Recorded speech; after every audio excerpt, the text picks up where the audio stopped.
Mexican drug trafficker Nemesio Rubian Oseguera Cervantes, known as El Mencho, leader of the Jalisco Nueva Generación cartel, died on February 22, 2026, during an operation by federal forces in the municipality of Tapalpa, in the state of Jalisco, as confirmed by federal sources and international media. The military operation that ended his life provoked an immediate reaction from the criminal organization with roadblocks, burning vehicles, and armed attacks in several states of Mexico, especially in Jalisco, Guanajuato, Michoacán, and Nayarit. Considered for years one of the most dangerous criminals in the world, El Mencho was the top leader of the CJNG, an organization that became one of the most powerful and violent drug trafficking structures in Latin America and a direct rival of the Sinaloa cartel. The United States government offered a reward of up to $15 million for information leading to his capture, one of the highest for an active drug trafficker. The death of Oseguera Cervantes represents one of the most significant blows against Mexican drug trafficking in recent years. Nemesio Oseguera Cervantes was born in Aguililla, Michoacán, in 1966, into a humble family dedicated to agricultural work. During his youth, he emigrated illegally to the United States, where he began to get involved in activities related to drug trafficking. In the early 90s, he was arrested for drug trafficking and later deported to Mexico, where he would begin his career in organized crime. After returning to Mexico, he joined local drug trafficking organizations and over time became one of the main operators of the so-called Millennium Cartel. After the fall of that criminal group, Oseguera founded the Jalisco Nueva Generación cartel in 2009, which under his leadership became an international organization dedicated to trafficking drugs, weapons, and money. In just a few years, the CJNG went from being a regional organization to becoming a criminal structure with a presence in numerous countries and operations throughout practically the entire Mexican territory. Under Mencho's command, the CJNG became one of the most aggressive and well-armed cartels in Mexico. The organization developed operations trafficking cocaine, methamphetamine, heroin, and fentanyl, mainly to the United States. The cartel also diversified its activities into crimes such as extortion, human trafficking, fuel theft, and weapons smuggling. U.S. authorities accused Oseguera Cervantes of running an international criminal enterprise dedicated to massive drug trafficking and money laundering, with charges filed in federal courts since 2017. The CJNG was also one of the first cartels to use military tactics, explosive drones, and heavy weaponry, which allowed it to directly confront Mexican security forces. For more than a decade, Mencho was one of the most wanted fugitives in the world. Unlike other drug lords, he rarely appeared in public and there were almost no recent photographs of him, which increased his reputation as an invisible leader. For years, a persistent version circulated in silence that Mencho was already dead long before there was official talk of his downfall. The idea was not new. Isolated rumors about his health or possible death had been circulating for some time, but they had never been analyzed in depth. Now, with the passing of the years and the lack of concrete evidence that he was still alive, these versions have gained strength again and forced us to wonder whether the true end of the CJNG leader could have occurred much earlier than previously believed. One of the elements that most fueled these suspicions was a striking detail. For years, practically no recent images or voice recordings emerged that clearly confirmed that Nemesio Oseguera Cervantes was still alive.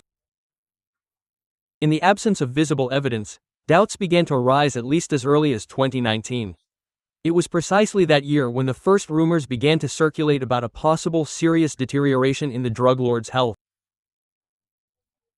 Mexican authorities then detected unusual movements in a mountainous area of Jalisco that ended up arousing suspicion. In the mountain community of Alzahuatl, within the municipality of Villa Purificación, the construction of a private hospital was discovered in an area with a strong presence of the Jalisco Nueva Generación cartel. The work caught the attention of the security forces so much that they began to investigate the reason for such an isolated medical facility. A story soon began to be repeated among the inhabitants of the region. That hospital had been built exclusively to treat Mencho, who supposedly suffered from a serious illness and needed to remain hidden to avoid being located by the authorities. Although the idea might seem exaggerated or even extravagant, organized crime specialists pointed out that it was not impossible. Throughout the history of drug trafficking, many leaders have built private facilities, safe houses, or entire complexes designed to guarantee their safety and maintain control of their organizations. Over time, the story about the kingpin's physical deterioration began to take on more concrete form. Various reports indicated that El Mencho was suffering from possible chronic kidney failure, a problem that would have reduced his ability to move and forced him to remain hidden in some unknown location in Mexico, probably within his own territory of influence. This situation would explain why for years the leader of the CJNG hardly appeared in public and there were no reliable records of his movements. In January 2025, the rumor spread again with greater force. According to versions attributed to sources close to the DIA, the head of the CJNG had died some time ago. The version was publicly disseminated by journalist Ricardo Rebello, which caused the issue to once again be intensely re-established in the media and on social media. However, these versions were not new. Similar stories had been circulating for at least 5 years, suggesting a silent death or forced retirement for the criminal leader. One of the most widespread theories held that the CJNG was divided by internal disputes between family members and that Mencho had died of natural causes in a Guadalajara hospital. According to this version, his disappearance had triggered a struggle for control of the cartel. However, in June 2020, then-President Andrés Manuel López Obrador publicly denied these versions, assuring that there was no evidence of the drug trafficker's death. He also denied other reports that claimed he had been captured. Despite the official denials, the rumors continued and there were episodes that once again put the issue in the spotlight. One of the most striking occurred during the 193rd anniversary of the municipality of Cualcomán in Michoacán. During that celebration, a video was released in which a group of children publicly thanked Mencho for donating toys for the party. The recording quickly went viral and was interpreted by some as indirect proof that the drug lord was still alive. Shortly after, another incident occurred that generated even more controversy. In the municipality of Tenaya, in Jalisco, a concert was organized to celebrate the birthday of the drug lord, known in certain circles as the Lord of the Roosters. During the musical event, the group Laberinto dedicated words of gratitude to Nemesio or Seguera Cervantes and publicly sang him the traditional mañanitas. The musicians claimed to have traveled from the United States especially to participate in the celebration. According to estimates, Mencho would have turned around 59 years old at that time, although his exact date of birth was never fully confirmed. Despite all these incidents, the reality is that for a long time there was no absolute certainty about whether Mencho was alive or dead, nor about the origin of the rumors that spoke of his death. Matthew Allen, director of the DEA's Los Angeles office, went so far as to state in an interview with Univision News that it was most likely that the leader of the CJNG was still alive. According to his interpretation, Mencho's own men could have spread the version of his death as a protection strategy. The logic behind this maneuver would be simple. If the world believed he was dead, the pressure to find him would decrease. Another possibility raised by investigators was that the rumors had spread at a time when the authorities were close to locating his hideout and that the boss himself could have diverted attention by sowing confusion. And that was not all. Some theories maintain that the intelligence agencies themselves could have allowed these rumors to circulate as part of covert strategies.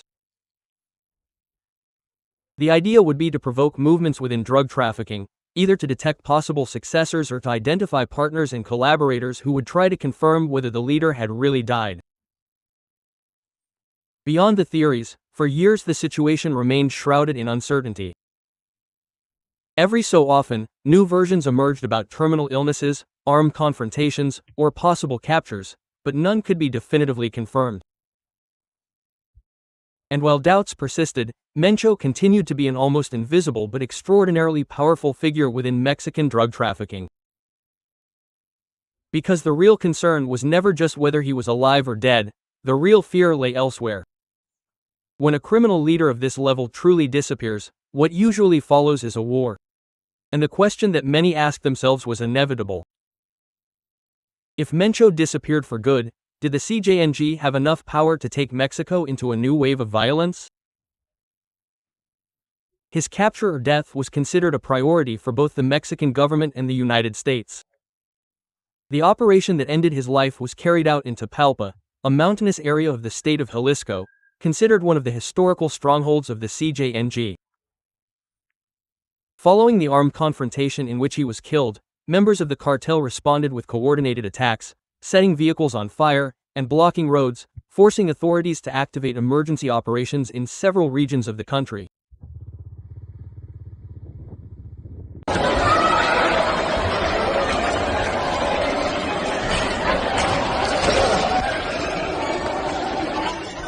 Oh my gosh, there are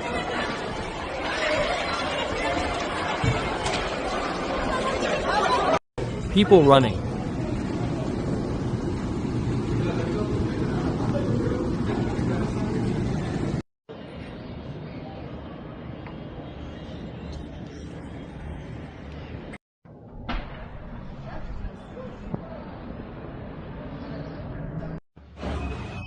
The license plate, look,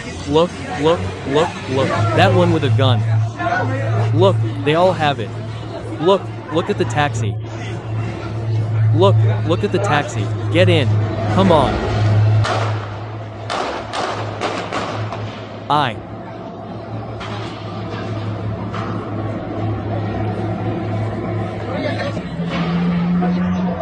was setting the fire up there.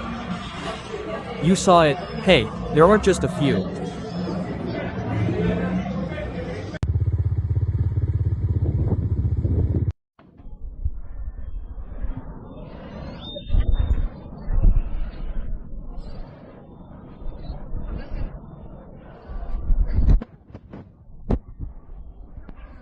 The violent reaction confirmed the enormous power that the organization still maintained.